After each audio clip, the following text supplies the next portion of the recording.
The Sobbing Bell by James C. Bardin.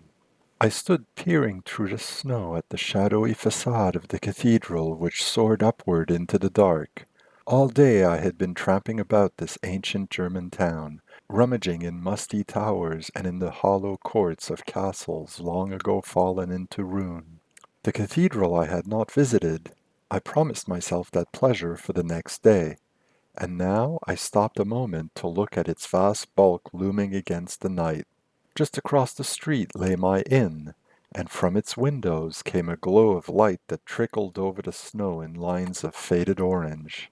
A merry group was within, and the laughter and loud talk were very inviting as I shivered in the freezing wind. A sound of tankards clinking together and the sight of a pretty girl with yellow braids passing and repassing the windows made me aware that thirst was consuming me. I glanced once more at the tall statue of the Virgin and thanked her in my heart for her smile. Then I crossed the street and entered the inn. "A Zeidel of beer, mein Herr," I requested when the landlord answered my summons. In a moment the yellow-haired girl set a great foaming tankard before me. A long draught of the rich brew set my spirit dancing, and I was amusing myself looking at the figures of a fat huntsman with fatter dog pursuing a battered fox around the pewter stein. The company in the room beat upon the tables in time to a song that a tipsy student, ensconced on the mantel, was roaring. In the midst of the clatter the door opened, and I looked up to see a withered little priest come into the room and peer around with rheumic eyes. He was spare and well-weathered, with a great tatch of white hair around his tonsure, and a crooked back, but his eyes were intensely alive. There was no unoccupied table in the room, and the priest, seeing me alone and distant from the revellers, came and asked if he might sit with me. "The honor will be mine," I assured him, rising. "With those fellows roaring over there, a man of the church is indeed welcome." The yellow-haired girl brought him a pat of cheese and a piece of black bread. He bowed his head, muttering for a minute, and then looked up to smile at me. "The cold makes one hungry, my son," he began. "And the cathedral—" He paused and seemed to hold his breath. From across the street came a faint creaking, and a moment later a great bell began to boom. "The voice," he whispered, and fell silent, cheese and bread suspended in mid-air, and his body leaning forward as if to drink in every note. Stroke after stroke, slow and ponderous, beat upon the night. The bell seemed to moan, as if its iron tongue spoke pain. Between the strokes there vibrated an undertone that was like the bitter sobbing of a woman. The noisy revellers stopped their singing and sat with bowed heads as the deep notes rang. "A ghostly bell," muttered the priest, "a bell whose metal drank the blood of a maid, and whose tongue cries out with her agony after all these centuries." "Ah!" I cried with sudden recollection, "the sobbing bell of Marienburg." "So," said the priest, "you know it, then?" "Only what I have read of it," I replied. The bell boomed on, and for a long while after its last sonorous note had died, that sobbing undertone rang upon our ears. I moistened my lips with a long draught from the stein.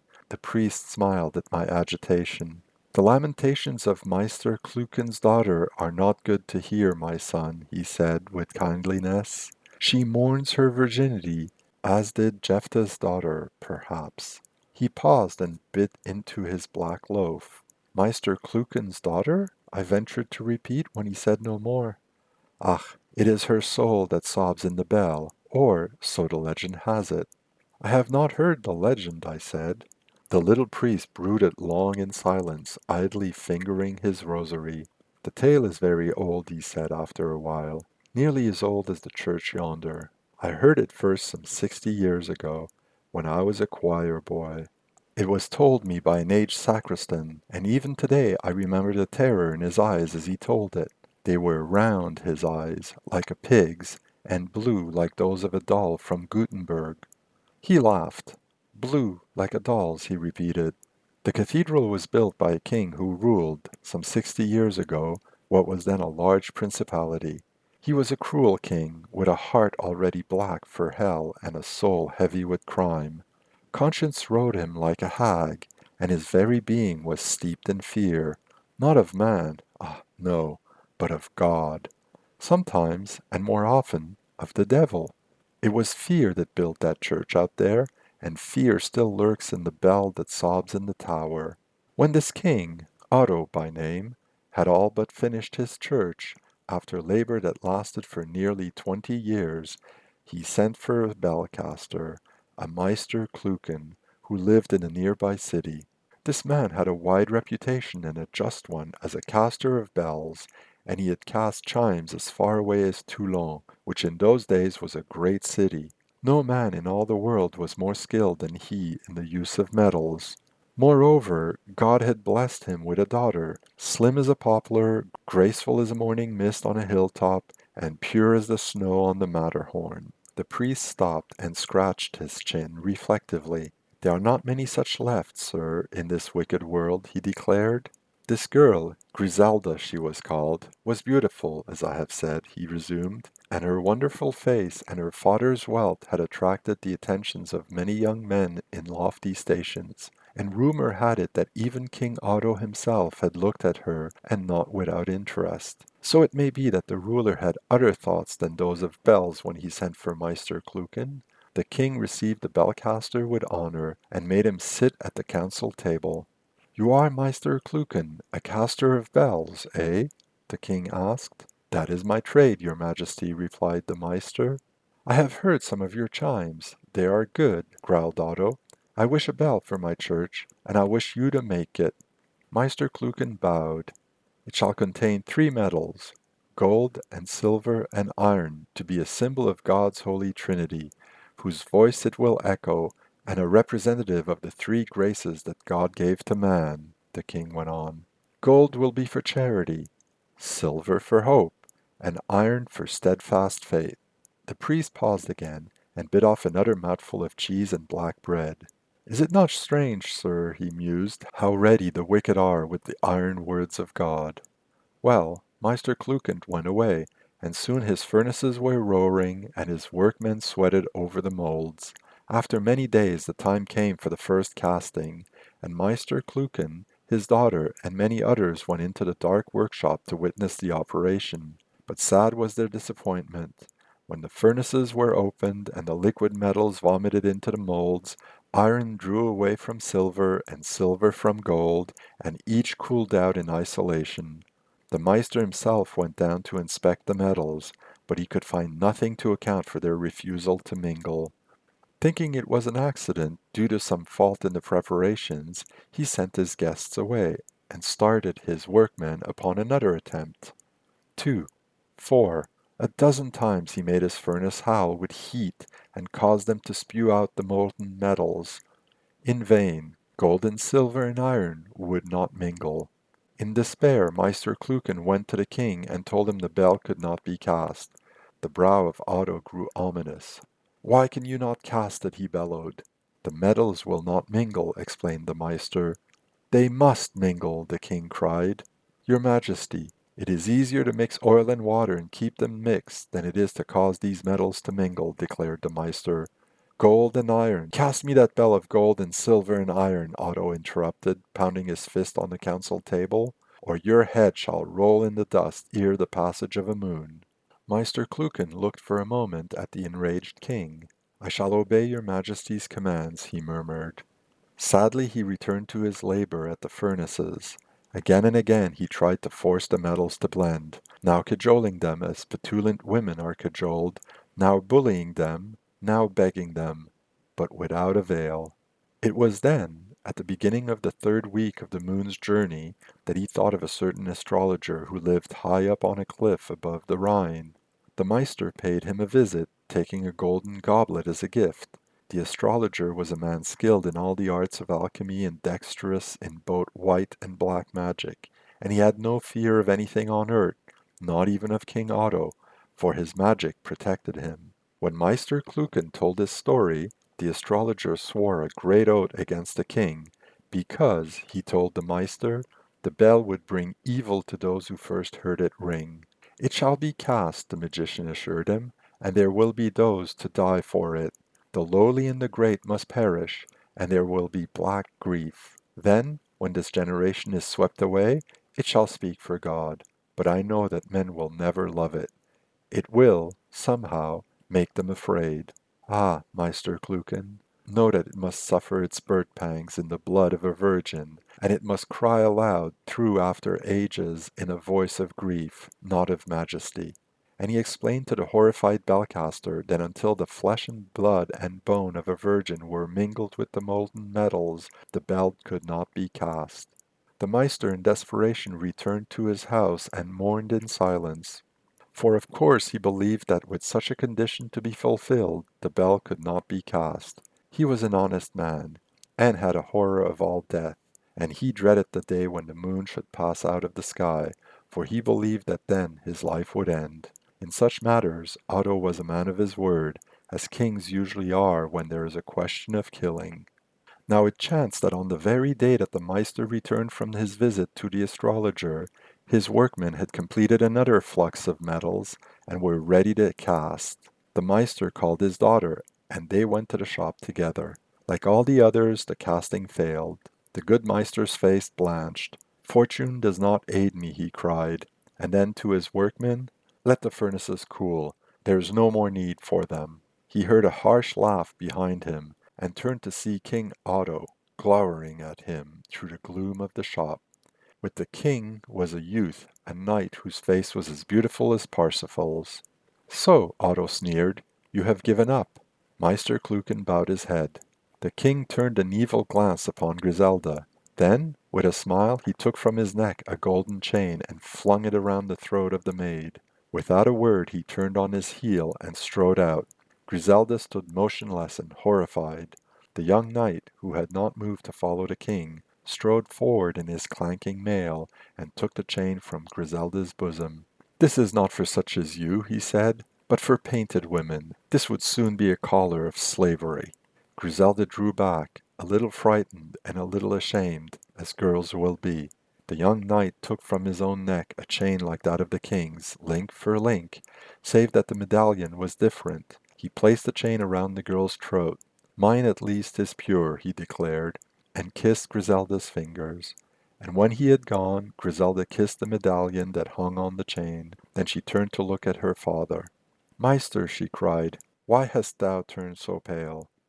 The old man took her arm, and as they walked homeward, he told her of the king's threat, how he should die if the bell were not cast within the month, and all the while he could not sleep his eyes away from the chain about her throat.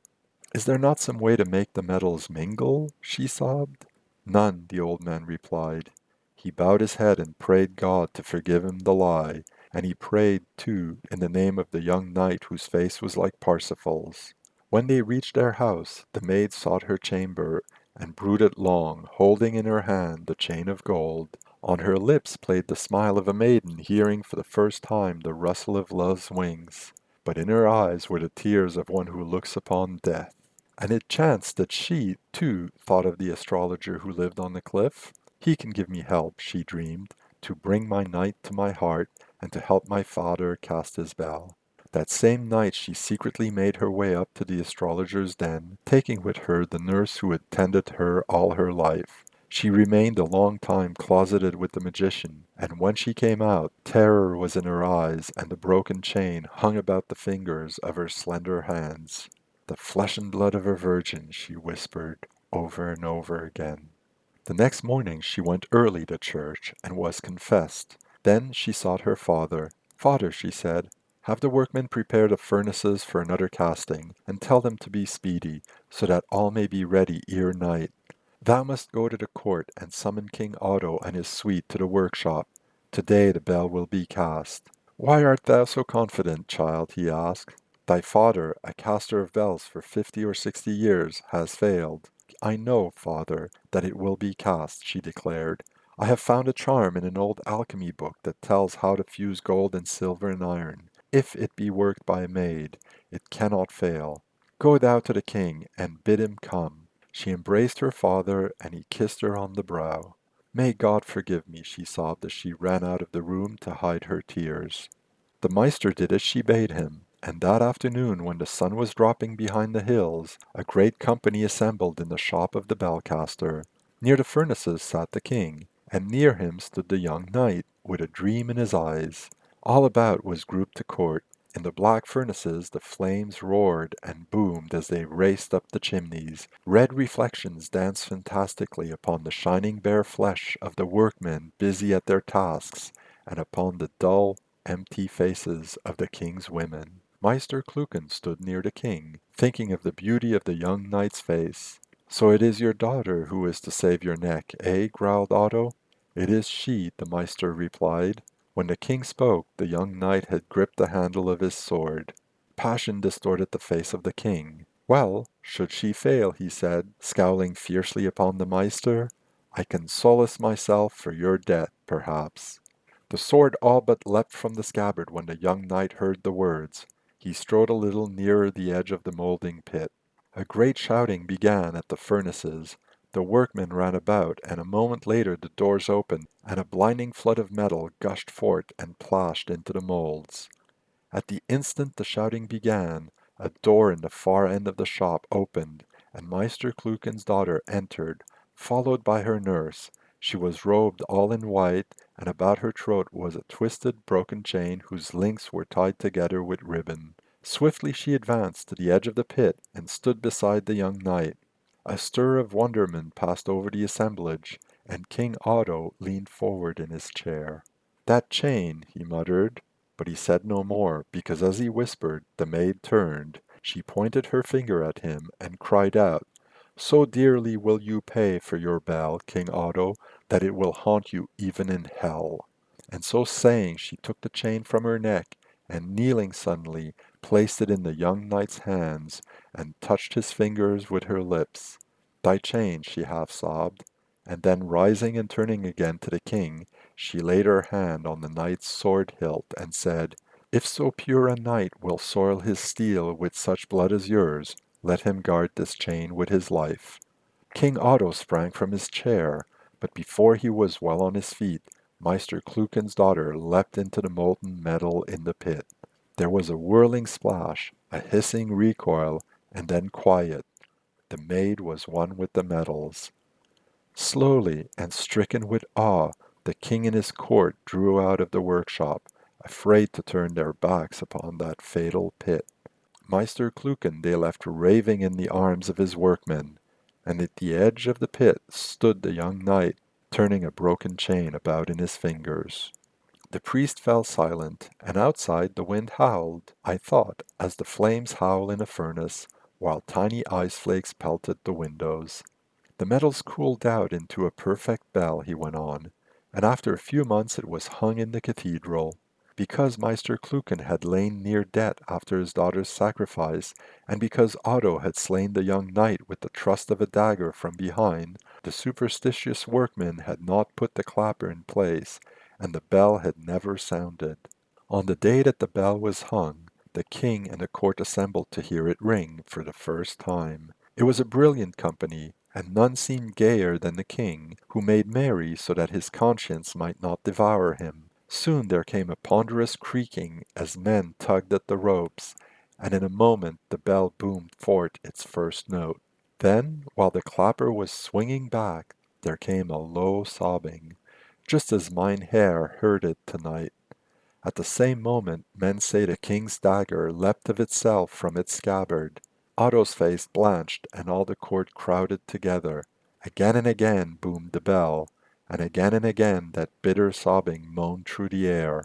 Otto sat bolt upright on his horse, with his face bloodless and his teeth grinding together, and he was ashake with fear.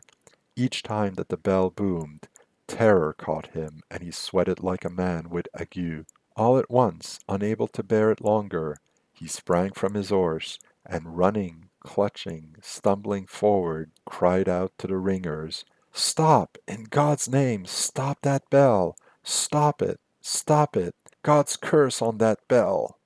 He fell to the ground, and the bell ceased.